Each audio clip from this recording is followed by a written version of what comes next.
Okay. Hi friends, I'm very glad to stand before you for the classes for 7 social studies, and last classes we discussed politics one lesson, geography one lesson, and history also one lesson we completed, and now today we are going to deal with the history section and lesson 2 part 1 and new kingdoms. The title is New Kingdoms. Okay, so we this is the 4th lesson from this textbook.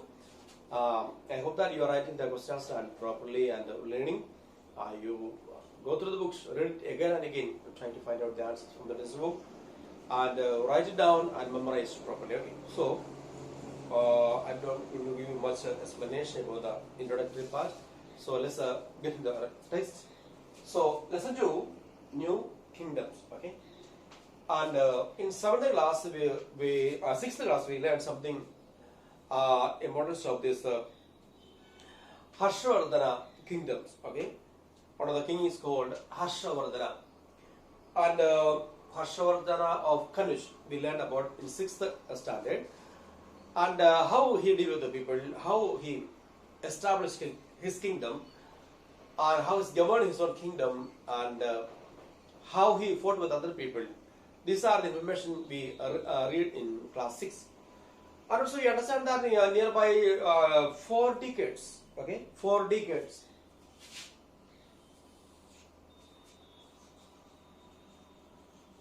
Decade means 10 and 4 decade means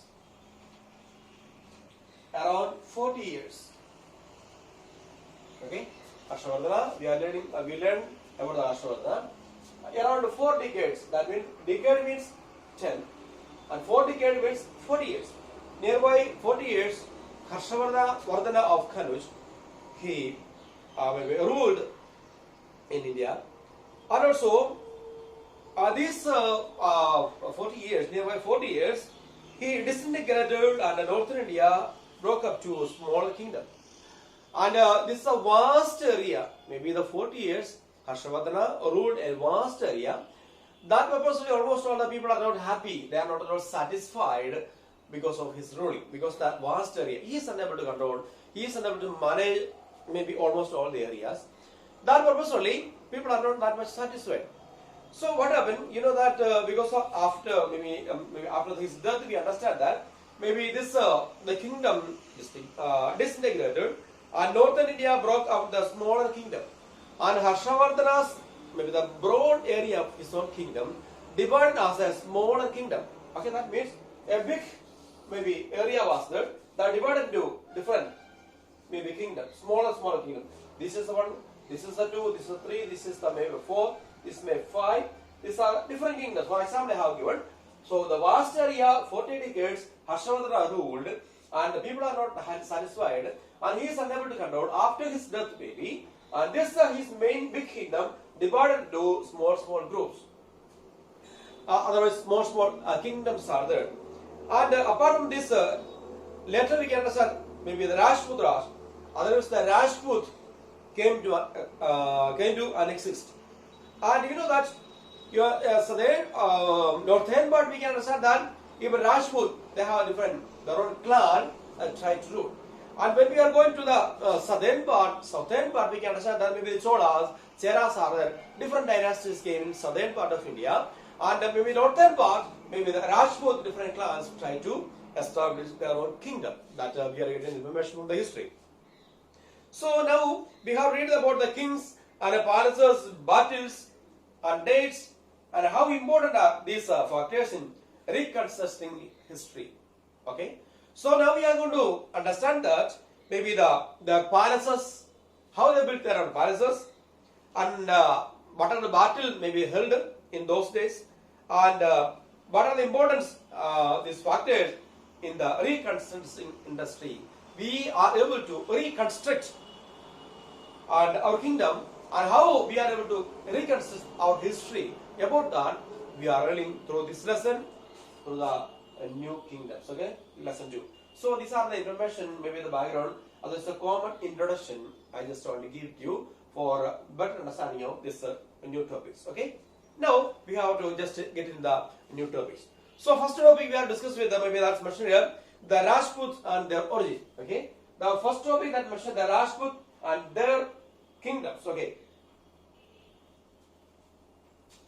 Mainly not mention that the kingdom, but their origin first.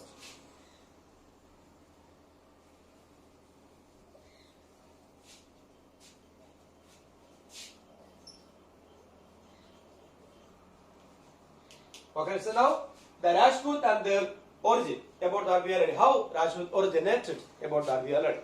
So Rajput literally means a son of a king. Okay, and we can understand Rajput means literally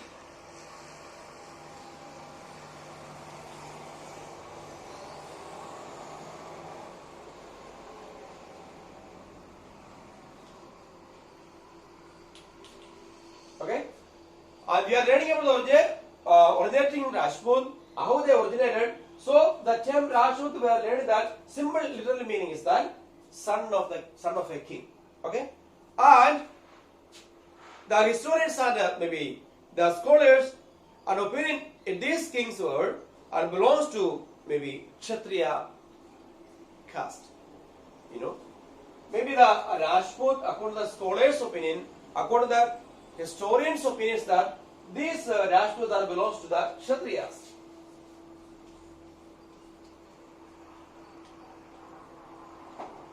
Okay, maybe they have come out from the Kshatriyas. Rajput, the son is the meaning is that literally means a son of a king, and maybe they are derived, otherwise came to exist from the Kshatriyas. That's the information we are getting from the scholars. And Rajput themselves claim that maybe they have descended from the Sun dynasty. Okay, and maybe they themselves they are saying that we are descendants of the Sun. And purposely that when mentioning that Suryavamshi, that's the term we are able to see about the Suryavamshi. Sun means maybe Suryan or Surya, that many we are getting from Hindi. So they are mentioned that Suryavamshi, that's a Hindu word, and we are others the Sanskrit word you are getting at Suryavamshi. That means they are from the descendants of the Sun. That's the explanation we are getting from the story. And then we can see maybe another also. And other term also we understand that Chandravamshi. Okay, these two different terms we are getting Suryavamshi and Chandravamshi. That means that they are originated from they are the descendant of the Sun, descendants of the Sun. That purpose they are saying. And historians believed that the Rajputs were the descendants of the Central Asian groups such as Sagas and the Huns and Kushans. Maybe these people, according to the historians, they believed that the Rajputs were the descendants of the Central Asian group. In Central Asia, we are able to see different groups of people are there. One of the people group is the Sagas. Okay, Saga, Huns, and Kushans.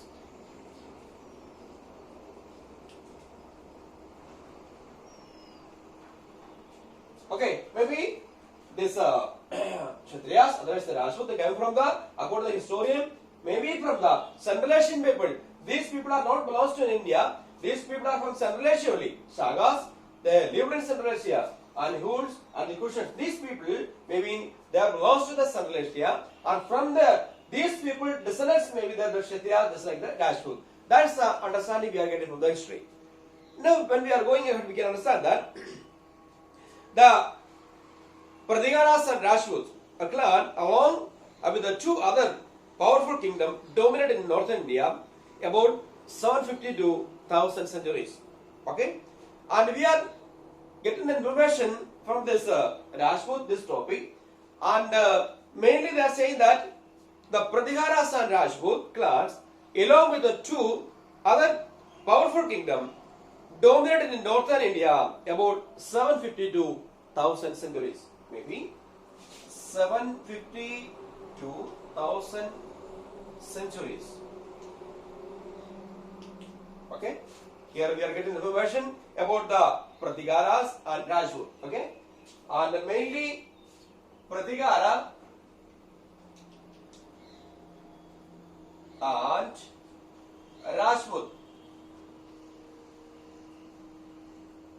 This people group, maybe they just get into India, maybe from the Central Asia, 750 centuries to towards the 1000 centuries. Okay, these are the chain. They may be from the Central Asia, they came to India. That's the information we are getting from the history.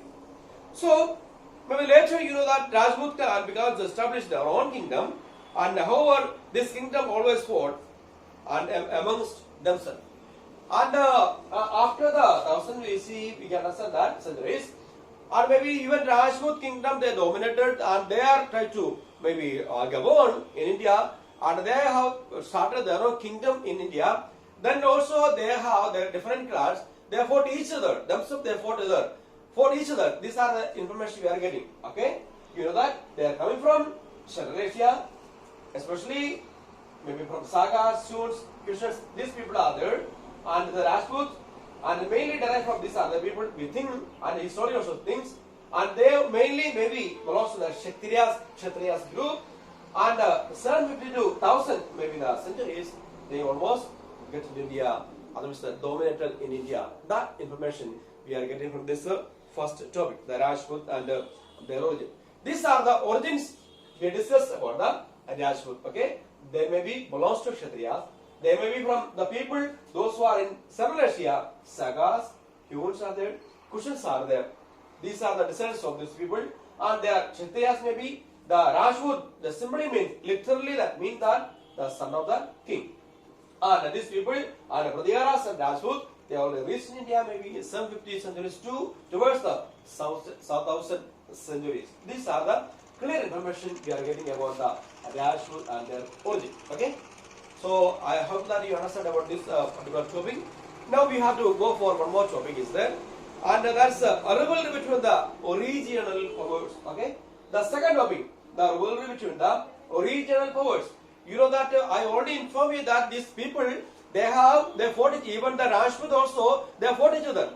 Different kingdoms they fought each other. That's the information we are getting in the first topic. So now we are able to learn more about the rivalry in between about these different smaller kingdoms. Now listen to me carefully. In the early medieval period, wars between different kingdoms were fought mostly for the central power over a strategic origin. And also, they want to get the central power. They want to get the control over the strategic region. That purposely, for example, if three different kingdoms are there, okay, and you know that one kingdom, maybe another kingdom, maybe another region is there. This is one particular dynasty. This is the second dynasty. This is a third different Rajput dynasties are there, and maybe he just want to extend his own territory towards here. He just want to get, maybe take control over this area also and to extend their own control to make his own maybe territories are bigger than earlier. So they have always fight each other. And they always fought each other for the origin, otherwise the control over strategic region. Maybe the region was less. They want to extend their own region. That purpose they are fighting each other. Even different kingdoms they fought each other to get the strategy, otherwise control, central control of. Otherwise, they want to establish more areas. Also, they want to develop more areas and establish their own maybe that kingdom and more and more. That purpose only these people fought each other in those days. And in between maybe 8 to 10 centuries, a number of the powerful emperors arose in North India and the Deccan. And you know, when we learn about 8 to 9 centuries, 8 to 10, 8 to 10 centuries, so many small dynasties already originated. In which centuries? 8 to 10 centuries. And you know that, and mainly in northern India and also the Deccan plateau also we can see that small and smaller dynasties already originated in the 8 to 10th centuries. Now, the Pratyaras of the Western India, the Palas of Bengal, and Rashtrakutas of Deccan, mainly the three different maybe groups are given, names are given here, And first one is called the Pratiharas, that we already discussed about here. Maybe the Pratiharas.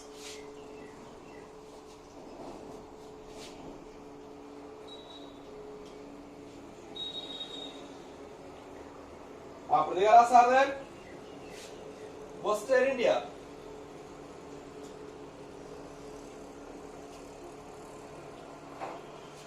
And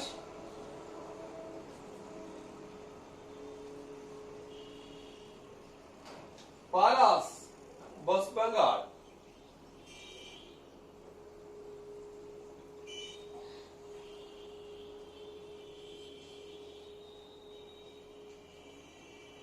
Rashtrakutas in Deccan. Okay, so we are getting three different, maybe the dynasties are there.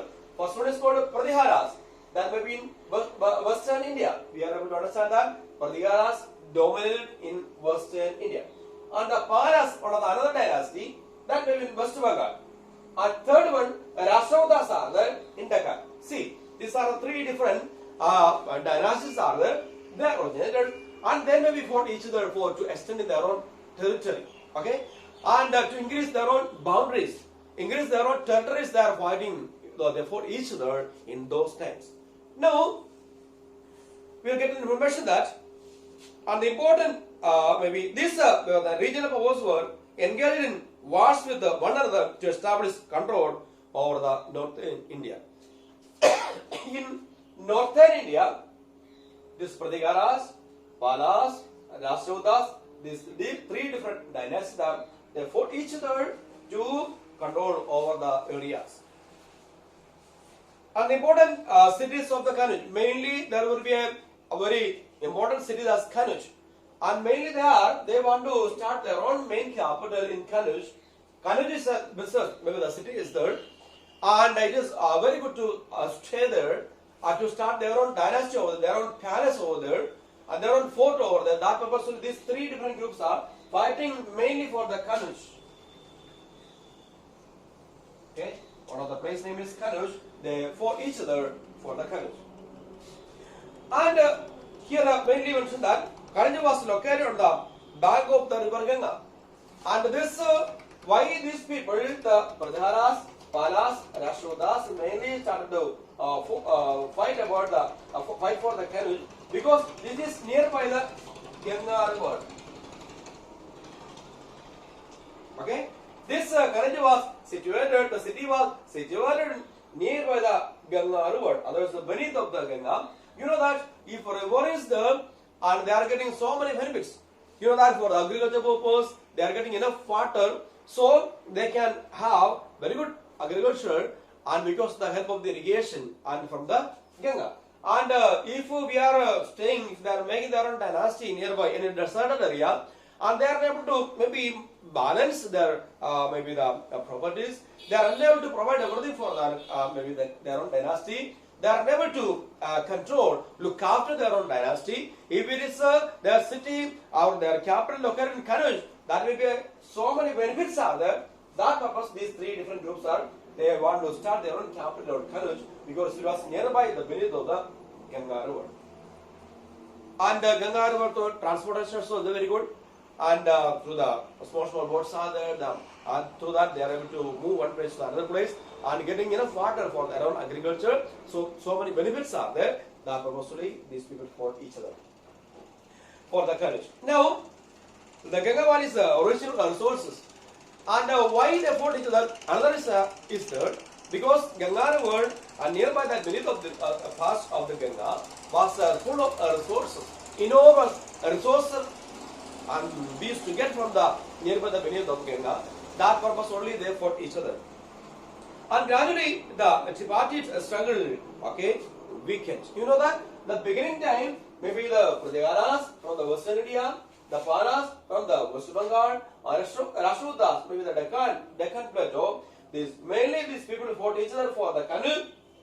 Kanuj may be nearby the beneath of the Ganga, and they have maybe this place having enough resources are there, and everybody want to get the resources. That purpose they fought. But later, you know, the years passed away. Maybe the fighting almost, the struggle almost going to be over, otherwise weakened. That is the explanation we are getting from this this second main topic. So we are understand the rivalry between the regional the powers. Which are the regional powers? We discuss about the region of Pradyaras, Paras, and maybe the Rashtrakutas. Pradyaras, Western India, and maybe the Paras, maybe West Bengal, Pradyara, and Rashtrakutas, maybe Deccan, Plateau. So for the Kannauj to make their own capitals because they completely filled the resources are there. And these are the people always dynasties fought each other. That is the main understanding we are getting from the rivalry between regional powers. These are the regional powers and they fought each other. These are the information we are getting from this is the second topic, rivalry between the regional powers. So I would like to wind up my classes for today. I hope that you understand this the Rajput and their origin, how they origin, and which word. These people maybe from the Central Asia they came. Central Asia mainly we found that Sagatas there, Yunus are there, Kushans are there.